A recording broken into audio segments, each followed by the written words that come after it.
wabarakatuh. Hai teman-teman semuanya, berjumpa kembali dengan kami di channel Keluarga Aljabar Bangkep. Ya, hari ini aktivitas diriku bersama dengan anak-anakku seperti biasa adalah membacakan kisah teladan dari seorang sahabat Nabi Muhammad SAW, yaitu kisah tentang sahabat Abu Bakar As-Siddiq. Sebelumnya kita sapa dulu anak-anak Umi yang ada di sini. Sudah hadir semuanya. Saling menyapa dulu dengan teman-teman yang ada di rumah. Ucapkan hai dan assalamualaikum anak-anak. Ayo. Hai, assalamualaikum warahmatullahi wabarakatuh, teman-teman. Oke, untuk teman-teman yang sempat mampir ke channel kami, sebelum kita bersama-sama mendengarkan kisah dari sahabat Nabi Muhammad Abu Bakar As-Siddiq, jangan lupa like, comment, and subscribe supaya channel kami ini masih bisa tetap eksis. So, ikuti kegiatan kami mendengarkan kisah. Jadi, kalian sudah pernah dengar kisahnya sahabat Nabi Abu Bakar As-Siddiq? Sudah? Adik Pati sudah pernah dengar? Sudah? Belum. Baiklah, karena Adik Pati belum pernah mendengarkan kisah dari sahabat Nabi Abu Bakar As-Siddiq, maka dengarkan cerita Umi ya. Iya. Yang lain juga walaupun sudah pernah dengar, mungkin ada yang terlupa, Umi akan ulangi ya. Ada kakak nada? Jadi supaya kalian bisa menjadikan teladan dari mengambil teladan dari sahabat Nabi yang bernama Abu Bakar As-Siddiq. Sebelum kita menjadikan teladan, maka kita perlu mendengarkan siapa sebenarnya dari Abu Bakar As-Siddiq itu ya. Dengarkan ya. Namanya Abu Bakar As-Siddiq, artinya Abu Bakar yang benar, karena beliau membenarkan peristiwa Isra Mi'raj Nabi Muhammad SAW. Abu Bakar adalah ayah dari Aisyah, istri Nabi Muhammad SAW. Jadi Abu Bakar itu ada gelarnya yaitu As-Siddiq. Kenapa dia dikatakan As-Siddiq, diberi gelar As-Siddiq? Karena Abu Bakar itu dialah yang membenarkan peristiwa Isra Mi'raj Nabi Muhammad SAW. Kemudian Abu Bakar itu adalah ayah dari istri Nabi yang bernama Aisyah radhiyallahu anha. Kalau perempuan anha, kalau laki-laki anhu. Oke, sudah mengerti nak? Iya. Pati masih dengar ini? Pati belum mengantuk? Belum. Dengarkan kalau begitu ya. Siapa sahabatnya Nabi tadi yang dibacakan? Abu Bakar. Kemudian itu adalah ayah dari istri Nabi yang bernama Aisyah radhiyallahu anha. Next tuh, Abu Bakar As-Siddiq dilahirkan di kota Makkah dari keturunan Bani Tamim, bagian dari suku bangsa Quraisy. Abu Bakar adalah seorang pedagang, sahabat dekat Nabi Muhammad sejak kecil, dan dia dipercaya memimpin kaum muslimin sepeninggalan Nabi Muhammad. Kemudian ada beberapa peristiwa yang terkait dengan Abu Bakar. Yang pertama, masa bersama Nabi. Ketika Muhammad menikah dengan Khadijah, Abu Bakar menjadi tetangga Nabi. Usia Abu Bakar 2 tahun lebih tua dari Nabi Muhammad. Kemudian Abu Bakar memeluk Islam. Abu Bakar As-Siddiq termasuk orang yang pertama kali memeluk Islam. Abu Bakar adalah seorang yang dermawan, banyak budak yang ia bebaskan, salah satunya Bilal bin Rabah. Jadi hal-hal yang baik kita harus contoh. Abu Bakar itu adalah sahabat Nabi yang dermawan, maka kita sebagai seorang muslim harus juga dermawan. Dermawan itu adalah rajin bersedekah. Ya, kalian sudah mengerti kan? Iya. Kemudian peristiwa hijrah.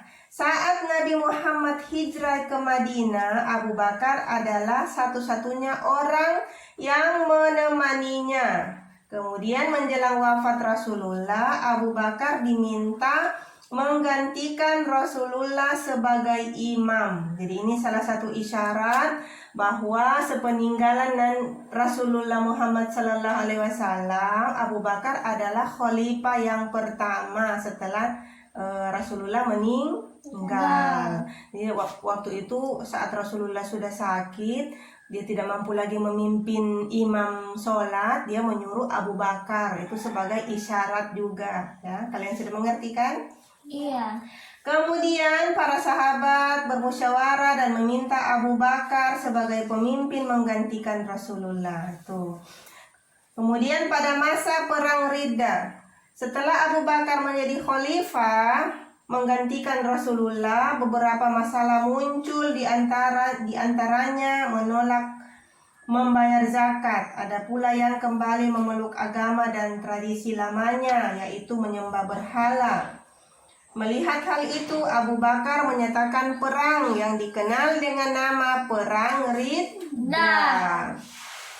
Peperangan terbesar adalah memerangi Ibnu Habib al-Hanafi yang lebih dikenal dengan nama Musailamah al-Kazab atau Musailamah si pembohong, yang mengklaim dirinya sebagai nabi baru menggantikan Nabi Muhammad. Nah itu, jadi ada ternyata sepeninggalnya Rasulullah, Abu Bakar sudah memimpin, Abu Bakar As-Siddiq sudah memimpin, ada orang sudah muncul orang-orang yang mengaku nabi baru. Jadi ini Abu Bakar kemudian memerangi orang-orang munafik yang mengaku-ngaku nabi. Salah satunya bernama Musailamah al-Kazab. Kemudian sebagai pasukan Musailamah al-Kazab dapat dikalahkan pada pertempuran Aqrabah oleh Khalid bin Walid. Setelah keadaan tenang dan damai, Abu Bakar memerintahkan untuk melawan Kekaisaran Bizantium dan Kekaisaran Sassanid. Khalid bin Walid menaklukkan Irak dan Suriah. Jadi ini adalah jasa-jasa di antara jasa-jasa dari Rasulullah, memerangi kaum munafik, kemudian menaklukkan Irak dan Suriah. Seperti itu. Kemudian juga Abu Bakar juga berperan dalam pelestarian Al-Quran. Abu Bakar membentuk sebuah tim yang diketuai oleh Zaid bin Thabit. Mulailah dikumpulkan lembaran demi lembaran Al-Quran dari para penghafal Al-Quran dan tulisan-tulisan yang terdapat pada tulang, kulit, dan lain sebagainya. Jadi anak-anak, kalian harus tahu bahwa Al-Quran itu pada masa Rasulullah itu kan dia diturunkan tidak dalam bentuk buku, tidak dalam bentuk buku seperti sekarang yang sudah ada buku tebalnya. Jadi itu saat Rasulullah menerima wahyu dicatat di pelepah-pelepah kurma, di daun-daun, di batang-batang.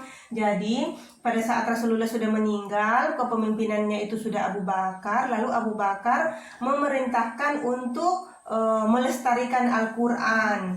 Jadi dengan cara dikumpulkan, dicari-cari itu catatan-catatan Al-Quran yang ada di pelepah-pelepah kurma, di batu-batu, di daun-daun, seperti itu. Lalu dikumpulkan menjadi satu. Jadi itu adalah salah satu jasa dari sahabat Nabi Abu Bakar As-Siddiq. Kalau dulu-dulu belum ada kertas seperti sekarang, masih dicatat-catat di mana saja. Saat terjadi peristiwa Allah menurunkan wahyu, dicatatlah di situ.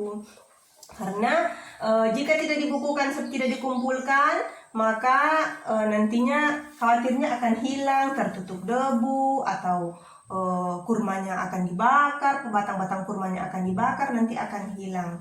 Nah, jadinya harus dikumpulkan supaya bisa dilestarikan seperti itu, dijaga. Jadi itu juga merupakan salah satu perintah dari Allah untuk selalu menjaga Al-Quran. Kemudian setelah lengkap penulisan ini disimpan oleh Abu Bakar. Setelah Abu Bakar meninggal, maka disimpan oleh Umar bin Khattab.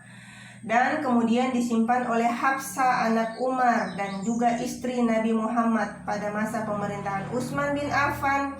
Koleksi ini menjadi dasar penulisan teks Al-Quran yang dikenal saat ini. Jadi pertama-pertama itu tadi masih berserakan di mana-mana wahyu-wahyu Al-Quran itu, lalu diperintahkan dikumpulkan oleh sahabat Abu Bakar As-Siddiq. Lalu kemudian setelah meninggal di masa pemerintahan Utsman bin Affan, kemudian penulisan teks Al-Quran dikenal seperti sekarang ini. Walaupun dulu-dulu kertasnya belum sebagus ini, tapi sudah mulai disatukan. Kalian sudah mengerti, nak? Jadi kalian harus tahu sejarah ini ya. Kemudian Abu Bakar meninggal. Abu Bakar meninggal di Madinah pada tanggal 21 Jumadil Akhir 13 Hijriah, bertepatan pada 23 Agustus 634 Masehi. Pati, kamu masih senang? Masih. Ya. Jadi Abu Bakar meninggal tadi 21 Jumadil Akhir 13 Hijriah, bertepatan pada 23 Agustus 634 Masehi karena sakit pada usia 63 tahun.